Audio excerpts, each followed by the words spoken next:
আল্লাহর নবী রাহমাতুল লিল আলামিন বিবিদেরকে নিয়ে বসা, এমন তার অবস্থায় একজন সাহাবী আসছেন, তার নাম হলো আব্দুল্লাহ ইবনে মাকতুম।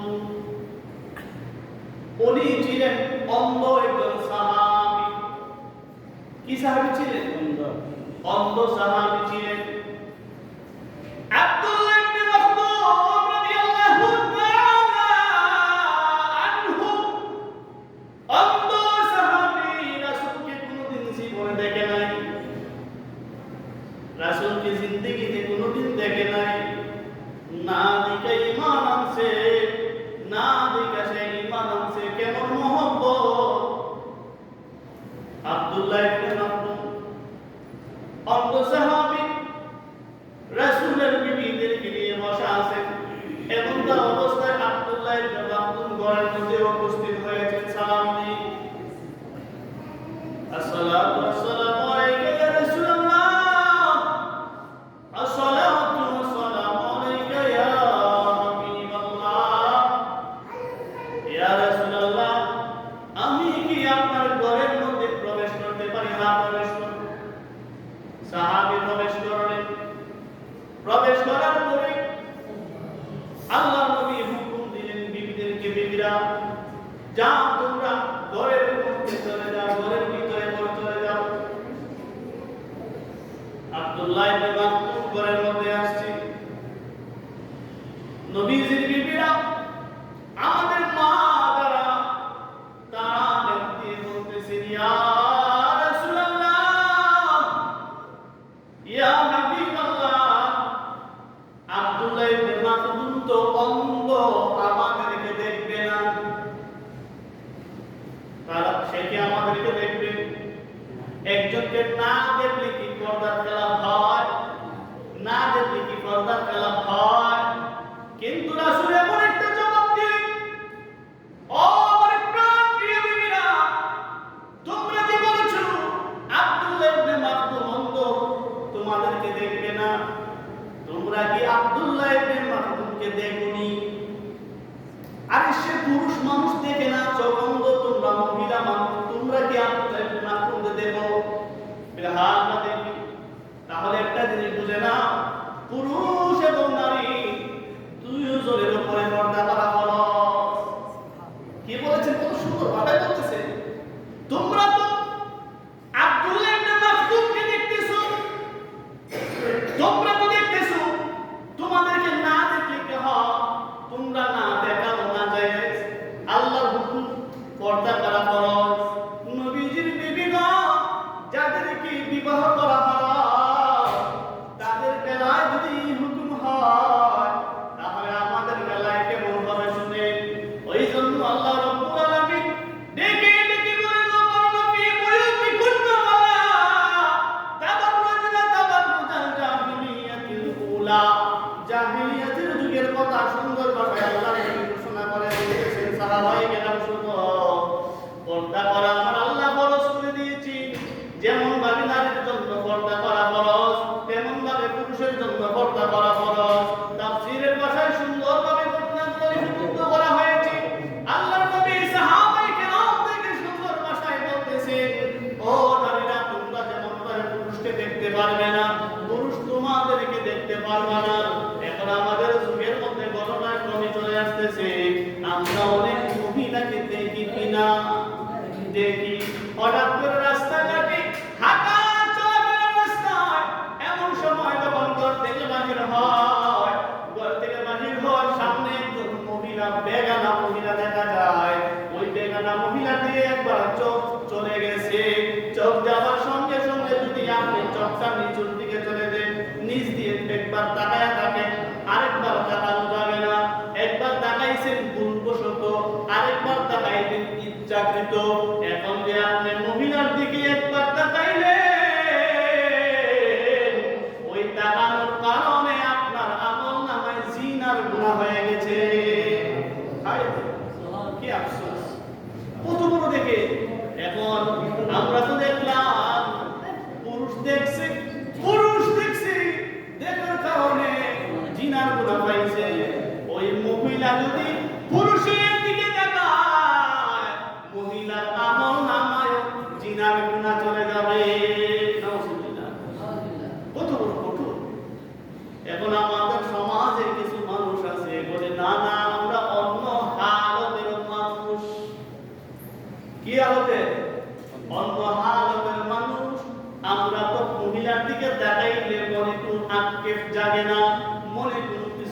আসে না। আমরা তো পুরুষ মানুষ হতে পারি, কিন্তু মনের মধ্যে কোনো বেজাল নাই।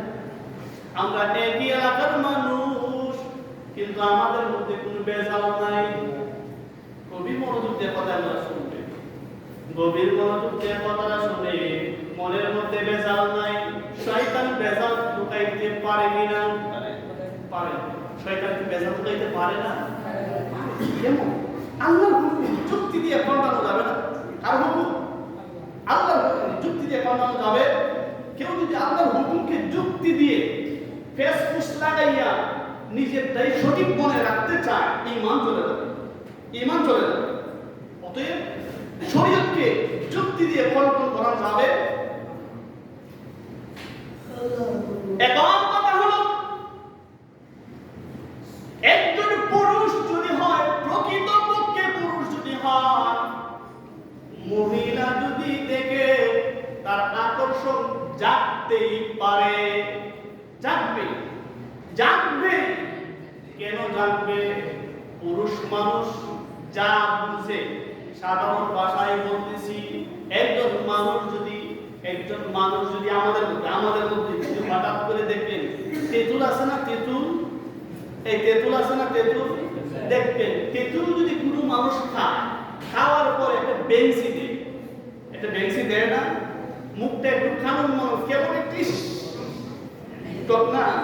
আচ্ছা, যে খাইতেছে তার কাছে কেমন লাগে? টক লাগে। দেখবেন আরেকজন মানুষ যদি পাশে থাকে, সেও জিব্রা দিয়ে লাগা পড়ে। পানি আসে না? বেঞ্চিতে পানি আসে না? আসে। যদি কেউ বলে না আমার জিব্রাতে পানি আসে না, কি আসে না? পানি যদি না আসে, তার কারণ কয়েকটা কারণ আছে। এক নাম্বার কারণ, তার জিব্রার মধ্যে দোষ। জিব্রা কি? দোষ। দুই নাম্বার কারণ, সে হলো বাটপার, সে কি? মিথ্যাবাদী। যদি সে পুরুষ হয়, মহিলাদের আকর্ষণ জাগবে। আর যদি বলে জাগে না, সে কি? বাটপার। ক্লিয়ার? ওই জন্য আগুন এবং মম যদি এক জায়গায় রাখা হয়, জিন্দেগিতে ঠিক থাকবে না। কি থাকবে না? কেন ঠিক থাকবে না? এটা কি দোষ? এটা দোষ না, এটা মানুষের দোষ না, দেখি না? দোষ না। হযরত আদম আলাইহিস সালাতু ওয়াস সালাম তখনও বিবি হাওয়াকে বিবাহ করেন নাই। সৃষ্টি করার পরে সামনে গেছে, কি গেছে? সামনে গেছে। সামনে যাওয়ার পরে হযরত আদম আলাইহিস সালাতু ওয়াস সালাম হাওয়া আলাইহিস সালাতু ওয়াস সালামকে দেখা মাত্রই হাত অটো চলে যায়। কি না? হাত অটো চলে যায়। আল্লাহ কয়, ও আদম, ও আদম, আর সামনে হাত বাড়াইও না, আর সামনে হাত বাড়ানো যাবে না। আমি তোমাদেরকে বিবাহ করাই, তারপরে হাত দিও, তার আগে না। কি না? তার আগে দেওয়া যাবে না। এখন বাবা, আমাদের আদি বাবা, যে বাবা সর্বপ্রথম দুনিয়ার জমিনে আগমন করেছেন, ওই বাবার বেলায় যদি এই ঘটনা হয়, বাবা তখন পুরুষও চিনেন না, নারীও চিনেন না। কথা বুঝলেন? সে নারীও চিনে না, পুরুষও চিনে না। না চিনা সত্ত্বেও যদি হাত চলে যায়, আমরা তো নারীও চিনি, পুরুষও চিনি, আমাদের চাহিদা জাগবে না কেন? ঠিক না? জাগবে, কিছু করার নাই। এখন কথা হলো,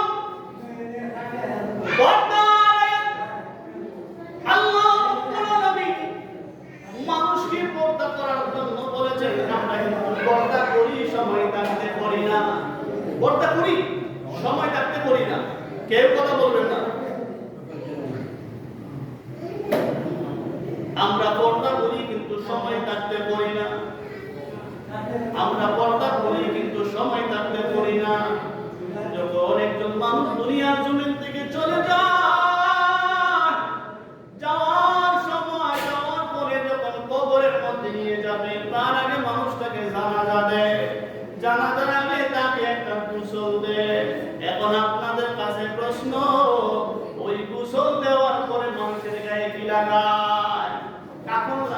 লাগায়? আরে পুরুষের মধ্যে তিনটা কাপড় লাগায়, একটা কাপড় নয়, তিনটা কাপড় লাগায়, তিনটা। কেন রে পুরুষ, তোমারে কেন তিনটা কাপড় লাগায়? মহিলাকে পাঁচটা কাপড় লাগায়। কেন রে মহিলা, তোমাকে পাঁচটা কাপড় লাগায়? ও আমার মা, ও বাবা, কেন তিনটা কাপড় পাঁচটা কাপড় লাগায়? কেন আমাদেরকে পর্দার মতো সুন্দর করে সাজাইয়া আদর গোলাপ দিয়া সুন্দরভাবে প্যাকেজিং করে কোন মানুষ দেখার মতো সাধ্য নাই, কোন মানুষ বোঝার মতো সাধ্য নাই। জীবিত থাকতে বুঝলা না, মরার পরে তোমাকে পর্দা করায়। আরেকটা গভীর মনোযোগ দিয়ে কথাটা শুনে নেই, আরেকটা কথা শুনে নেই। আমাদের সমাজে বহু পুরুষ দুনিয়া থেকে ইন্তেকাল করে। পুরুষ ইন্তেকাল করে। আমি হাদিসের কথা বলি, কুরআনের কথা বলি, বানোয়াট কোনো কথা বলতেছি না। একজন পুরুষ মারা গেলে বেগানা মহিলা ওই পুরুষটাকে দেখা যায় নাই। বেগানা মহিলা পুরুষটাকে মরার পরেও দেখা যায় নাই। একজন মহিলা মারা গেছে, খবর পাইছে অমুকের মা মারা গেছে, অমুকের বোন মারা গেছে, পরমানের বউ মারা গেছে। এখন পাড়া প্রতিবেশীর মধ্যে যত মানুষ পুরুষ সবাই দেখার জন্য বাড়ির মধ্যে ভিড় দিয়া দিয়েছে। আরে ভাই, ওই মহিলাকে তোমার জন্য দেখা যায় নাই, দেখা যায় নাই। ওই জন্য আমি হাদিসের মধ্যে বলেছিলাম, আগে জানার দরকার আছে নাই, জানার দরকার, জানার দরকার। ওই জন্য আমরা আল্লাহ নবী বলেছেন, তালাবুল ইলমি ফারিদাতুন আলা কুল্লি মুসলিম।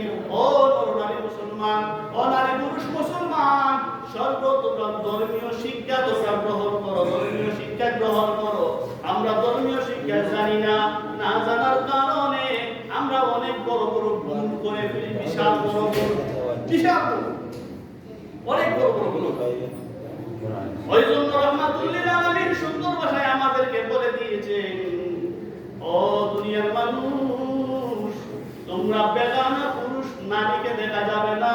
ও নারী, বেগানা পুরুষ তোমরা দেখা যাবে না, তোমাদের সঙ্গে কথা বলা যাবে না। আমাদের সমাজের মধ্যে আরেকটা ঘটনা রে বাবা, আমাদের সমাজের মধ্যে অনেক মহিলারা মিলাদে মুস্তফা পড়ে কিনা? মিলাদ পড়ে না মহিলারা? মা বলে তো অবশ্যই শুনতেছে, মিলাদ পড়ে না? আল্লাহর নবী বলেছেন, কোন মহিলার গলার কণ্ঠ আওয়াজ বাহিরে যেতে পারবে না। কোন মহিলার গলার আওয়াজ বাহিরে যাওয়া সম্ভব? কণ্ঠের পর্দা আছে, অন্য পুরুষ যেন না শুনতে পারে। কুরআন তেলাওয়াত করতেছেন, কুরআন তেলাওয়াত করেন না, কুরআন তেলাওয়াত অন্য মহিলা শুনতে পারবে না। অন্য পুরুষ মহিলার কণ্ঠ শোনা যাবে না, নিষেধ করে দিয়েছে। ওই জন্য আমাদের সমাজের মধ্যে মিলাদ পড়াও, তারা মিলাদ পড়ে খুব সাবধানে পড়ে, যারা পড়ে খুব সাবধানে পড়বেন। পুরুষ যারা আছি আমরা কিন্তু অনেক সময় অনেকভাবে অনেকের বাড়িতে যাই, বাড়িতে যাওয়ার সময় কিন্তু আমরা অনেক সময় দেখা যায় ভুল করে অনেকের দরজার মধ্যে ধাক্কা দিয়ে খুলে ফেলি না, আমরা ধাক্কা দিয়ে খুলি না, এগুলো সাফ নিষেধ। যদি কারো বাড়িতে আমরা যাই, হোতাকে সালাম দিব না, ডাক দিব তাই। আমরা তো সালাম দিই না, সালাম তো আমাদের কাছে একটু কম, আমরা তো সালাম দিতে সরব নাই। বাড়িতে সালাম দিতে সরব নাই, আমরা বিয়ার বেতন কি আসসালামু আলাইকুম সরব করে কি করে শুরু রাখো। খালি মিরাত করলে আর কোরআন করলে পড়তা তো না, বিভাবে চলার কথা রাখো। এখন কথা হইলো পর্দা চলতেইব সব। তুই এই কি করি আমরা? নিষেধ করে হইতো না, কথা বুঝেন? আমরা কি করি? ডাক দিই না, সালাম দিই না, সালাম না দিই, কবকে ডাক দিতে হবে। তারপরে দরজার মধ্যে আঘাত করতে হবে, তারা ডাক করা যাবে। যাই এখন কথা হলো পর্দার যে আইন কানুন, পর্দার যে আইন কানুন। আমরা তো ফল খাই না, ফল খাই, ফলের উপরে চামড়া আছে না, চামড়া আছে। কেন আল্লাহ দিলেন? ফলটা ভালো থাকার জন্য। কিছু থাকার জন্য ফলটা ভালো থাকার জন্য। ভাই কাঁঠাল আছে না, কাঁঠাল কুশ তো আছে। আমরা কি কাঁঠালের চামড়া খাই? কি খাই? কুশ খাই। এই কুশ কেন এত বড় চামড়া আল্লাহ দিলেন? এই কুশগুলা ভালো থাকার জন্য। কি থাকার জন্য? ভালো থাকার জন্য। কুশগুলা ভালো থাকার জন্য, সমৃদ্ধ থাকার জন্য, বিনা বেজাল থাকার জন্য। দেখি বেজাল না থাকার জন্য। আমরা যে চাউল পাই, চাউল ভাত খাই না, দান যে আছে, দান বিক্রিত চাল, তার উপরে কি সুসা দেখে না, তার উপরে সুসা দেখে না, এটা খাওয়া। এটাই কেন দিলেন? আল্লাহ প্রত্যেক জিনিসের মধ্যে পর্দা সৃষ্টি করে দিয়েছেন। আমরা মানুষের যদি পর্দার বিষয় না বুঝি, কি হবে উপায়? কি হবে উপায়? আমরা রাস্তাঘাটে, দোকান পাটে বিলে বিভিন্নভাবে আমরা চলাফেরা করি। সাবধানের সাথে চলাফেরা করতে হবে, সাবধানের সাথে চলাফেরা করতে হবে, সাবধানের সাথে চলাফেরা করতে হবে। কারণ হলো আপনি যখন মারা যাবেন, পুরুষ হোক মহিলা হোক, পর্দার সাথে কবরের মধ্যে রাখবে। কিসের সাথে? পর্দার সাথে রাখবে। আদম আলাইহিস সালাতু ওয়াস সালাম জান্নাত থেকে যখন জমিনে আসছিলেন তখন কোনো পোশাক ছিল না। হাওয়া আলাইহিস সালাতু ওয়াস সালাম যখন জান্নাত থেকে জমিনে আসছিলেন তখন কোনো পোশাক ছিল না।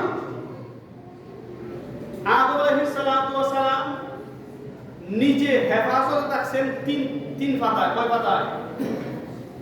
আর মহিলা হাওয়া আলাইহিস সালাতু ওয়াস সালাম ছিলেন 5 পাতায়। কয়টা? কেন? পর্দা।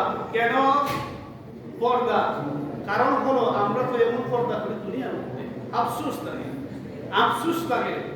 এখন বর্তমান সমাজের কথা বলি, আমরা বক্তব্যের মধ্যে খোলামাল করাই না। আমি আমার ছাত্রীরা যারা আছে সবাইকে বলছি, তোমরা পর্দার সাথে আসো। কিসের সাথে আসবা? পর্দার সাথে আসো। এখন যদি তোমরা পর্দা করা না শিখবা কখন? কার কাছ থেকে শিখবা? আমরা মা বাপ তখন পর্দা করে অনেকে। মা বাবা যদি পর্দা না করে ফুলাফানরা পর্দা কেমন করে শিখাবে? কথা বুঝেন নাই? একটা জিনিস মনে রাখবেন, ফিরে যদি বিড়ি খায় মুড়িতে গাঞ্জা খাবে। মা বাপ যদি পর্দা করে অবশ্যই ছেলেমেয়েরা পর্দা করবে, এটা কোনো কথা নেই।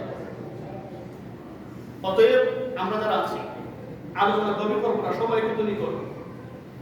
আমরা যারা আছি অবশ্যই মক্তবে যখন ছাত্র পাঠাবো পর্দার সাথে পাঠাবো।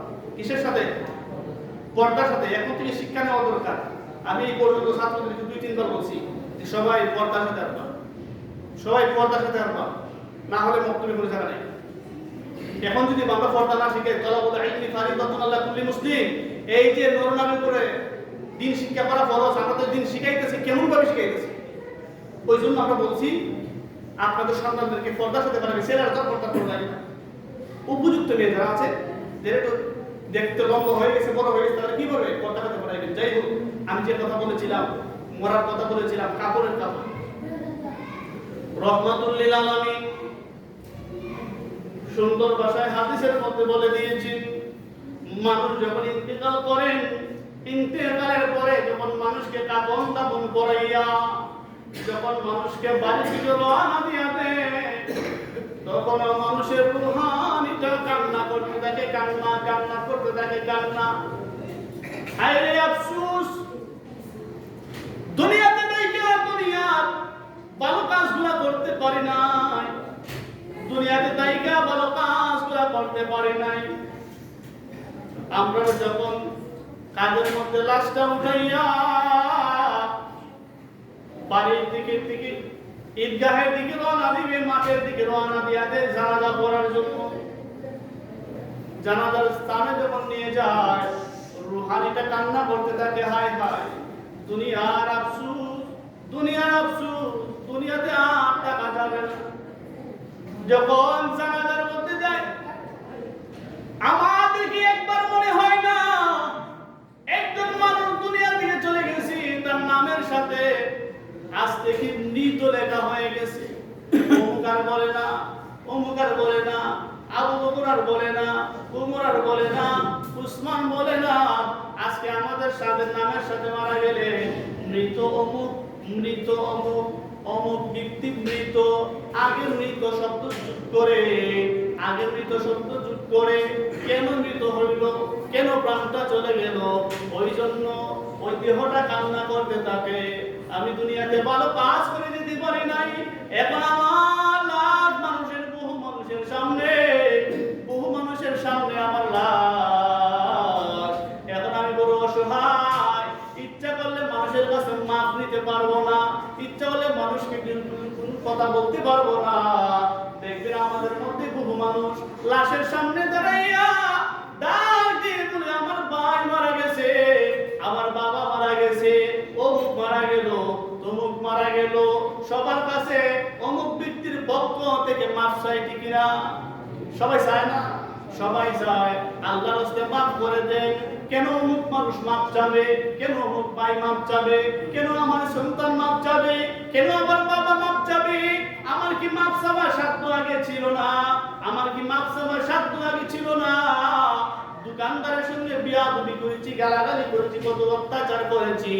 আমরা রাস্তাঘাটে আমার ভাইকে ভাই বলে ডাকি নাই, বাবাকে বাবা বলে কোনোদিন ডাক দিতে পারি নাই, ভাইয়ের কাছ থেকে মাপ নিতে পারি নাই, বাবার কাছ থেকে মাপ নিতে পারি নাই, স্ত্রীর কাছ থেকে মাপ নিতে পারি নাই, সন্তানদের হক বুঝাই দিতে পারি নাই। আমি এত বড় অপরাধ, এত বড় অপরাধ। আমি মুরব্বীদের সঙ্গে বিয়াদবি করেছি, রাস্তাঘাটে কত খারাপ আচরণ করেছি।